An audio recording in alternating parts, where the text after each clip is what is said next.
What's going on, guys? It's Adam P and welcome back to the away day vlogs. Of course, we are here in the south coast as Brighton is taking on Newcastle United.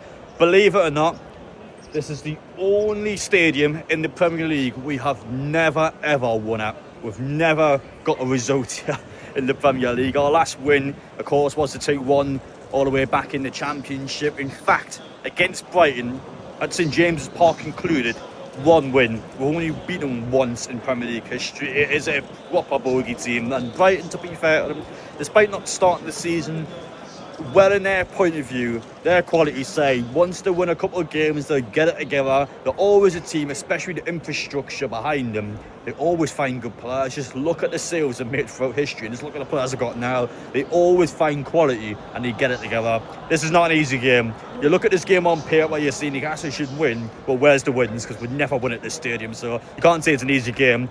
Today, though, has to be different in my opinion. You've got to be able to get these away grounds and just start winning these matches, just to get these horrible records out of the way.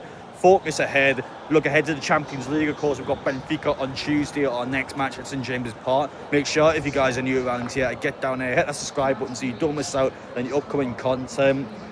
This won't be easy. I'm confident enough today, though. I think Newcastle, especially with our momentum, with our form, we need to be getting a result. But let's see how things go. Well, further ado, let's get into it.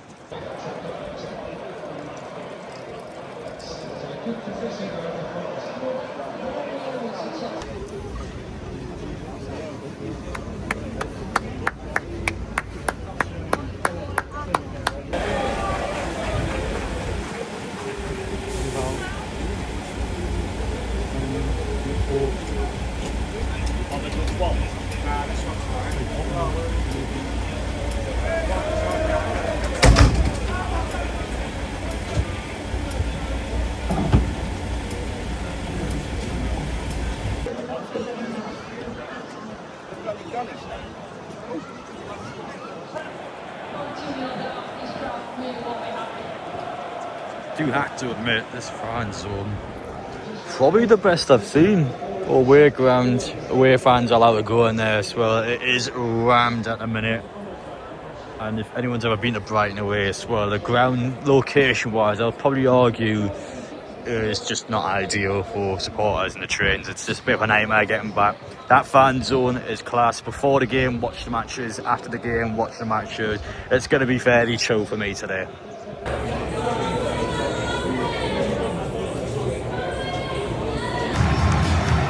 I missed that feeling. It is good to be back.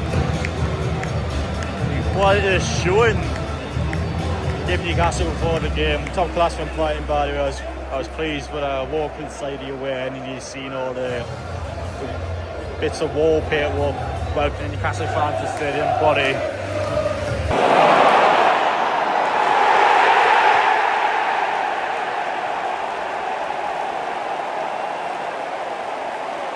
Couple of 3.5 games, but away goal scoring, lack of goal scoring.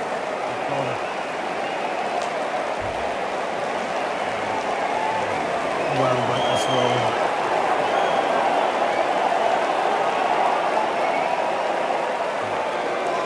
Newcastle, you can't let them come all away and do that. You've got to respond to that.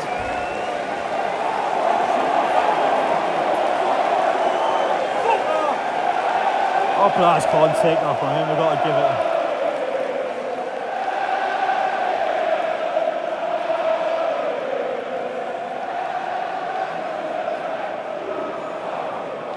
Going for the outlet, scored by number 18, Welbeck.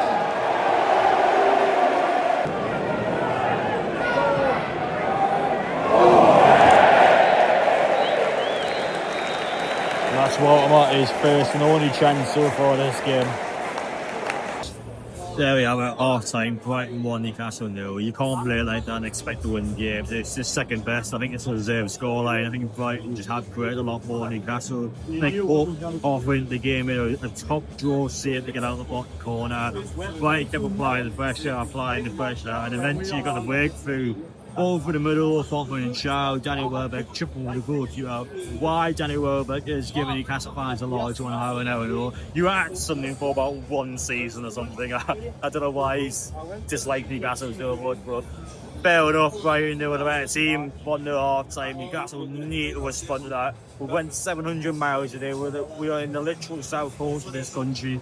Cannot let Danny Welbeck do that to Newcastle fans and then for him and Brighton just to walk away with the 3 points. We've got to respond, we've got to kick it off. We can't let them take a make out of us like that. It has been 4 Premier League away games this season. You haven't scored in 3.5 games and yes, the defensive record has been brilliant, but when you do concede, which we have done here, we haven't got the goals behind us to be able to get a big result from this game. We've got to do something, and Jacob Ramsey, I think, is the answer. We need Jacob Ramsey to come on.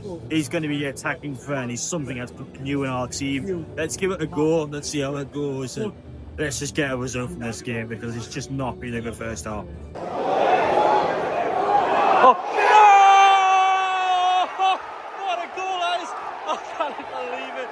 Oh my word, that is disgracefully good. Oh my god, what a player. I cannot believe how good he is. Oh my days. Oh man, how does he have so little serve and then just pull a back heel like that off? What a disgustingly good goal that is. Oh man. Yes, lad. What a finish that is. He is so good. How can you have it? That little serve and still pull it off. It's astonishing. He is world class. I'm not even joking. That down there. Ole, ole, ole. Voldemort! Voldemort! Ole, ole, ole. No way, man. We've just put an unbelievable tackle in there. The ball's dropped to Welbeck.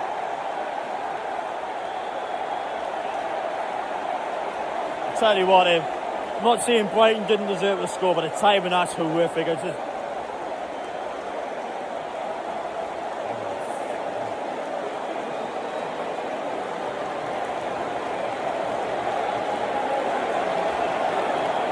I can't believe how this game's went like. Newcastle's equalised. I think Newcastle will half, to be honest, while it has been end to end. I think Newcastle's had a good half here and it's just been properly against the winner play. Goal for the Albions, second goal of the afternoon for number 18, Danny Welbeck. Well, how's he not gotten the end of that? I cannot believe how this game's went. How has he not got anything on that ball? Oh my word.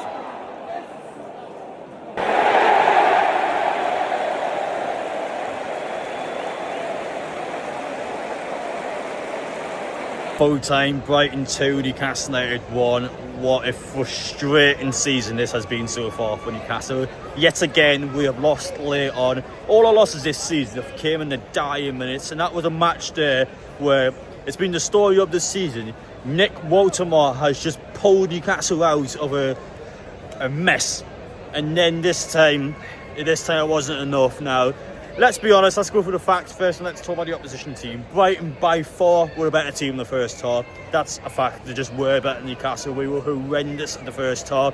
To be fair to Eddie Howe and to be fair to our team, I think Newcastle had a good second half in there today. It was still, especially at the start of the second half, Brighton were just peppering us all over us at the start of that second half, and Newcastle were able to go into the game.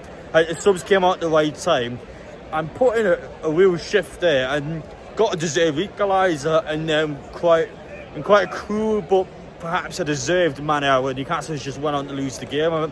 I just think, even though it's a bit harsh today, you can't say it's harsh based on the away games this season. That's our first goal in the Premier League all season long. It's just 1 goal in 4 games. You never ever win the away match, you score 1 goal in 4 games. And Brighton today were just more clinical. Newcastle, Danny Welbeck in 2025. Hell, I remember in lockdown days, Danny Welbeck was causing us nightmares in the Steve Bruce years, and now he's still doing it under Eddie Howe, under the PIF. He is still doing it, and to be fair to him, even though he was giving it the big one after scoring the first goal, you can't deny he single-handedly got Brighton the win today with 2 decisive goals. And I don't want to say about a former Sunderland player, but I'm telling you now, go on the top against Sunderland, you play like at the stadium like, I don't think we're winning. And we're just going to leave it at that for now. So massive wake-up call for Newcastle. I think there was a good second half in that, but our away games and just the lack of goals this season's proven to us that you've got to be clinical, you've got to take chances, and we didn't again today. And I'm going to be a bit critical towards a couple of individual players now. I'm going to be real. Anthony Elanga needs to start playing well in the Premier League. Fair enough for Champions League matches, he's had good performances in there. He needs to produce in the Premier League. Look at the players that we've been having on that right-hand side. Look at Yankuwa Minta. That's a player we sought at Brighton for £20 million because we had a PSR crisis where we would have got a points deduction if we didn't sell some of our lesser players. Yankuwa Minta was the first one out. Was he better than Elanga today? Yes. And would Yankuwa Minta get into our starting 11 now? I would say yes as well. I think his quality is actually better than what Newcastle produced. Jacob Murphy was good off the bench. You know what? He was good off the bench. Well done to him. But Elanga needs to do more. He's one of our key marquee signs this summer. I'm not seeing that from him so far. Just rubbish today. Just produced nothing. It was actually the first half. Newcastle were broken away inside our half. Elanga's ran with the ball, stopped looking to a player to pass to. You are the person that's supposed to be getting that ball and running. And he's looking for someone to make the run for him. It's just, I don't know what's going on with him, but he needs to start playing well. As for our players, again, it's just the attacking options. I think Gordon, to be fair, probably one of the better Gordon performances I've seen this season. He looked a bit lively in the first half. It's the story of the season. Joe Linton I didn't think was great either. Joe Linton needs to start playing well, because I can't remember the last time I've watched Joe Linton play and I've been properly blown away by his performances. I don't think he's been great either. I think the subs were decent today, but yeah, it was just a bad one for Newcastle. Just a bad result, bad first half. Good spells in the second half, maybe a bit harsh perhaps to lose the game like that, but I can't deny that we didn't deserve to win. We definitely didn't deserve to win, and based on our away games this season, I think it's kind of deserved, but we will get against Benfica. It is what it is. I think there are positives from that game. Big positive, we don't play Brighton again at this stadium this season, so that's the first positive. We never win here anyway, and we don't have to worry about winning here again this season. But all positive. I think the subs were decent. I think like Jacob Ramsey played well. I think there were good performances in there, and Nick Walker is world class. That's a positive for you. He is absolutely world class. But that's about it. Take care, guys. Appreciate you watching, and we'll see you all in the next one. They give me the big one. Brighton fans give me the big one. How are we allowing that to happen, boys? But yeah, sorted out. We'll go again. We go again against them next time we're playing. But Newcastle, you know what? Crack on. We've got Champions League on Tuesday against Benfica. My eyes are on that now. Let's sort it out. Let's go again, and let's make sure we beat Jose Mourinho at St James's Park.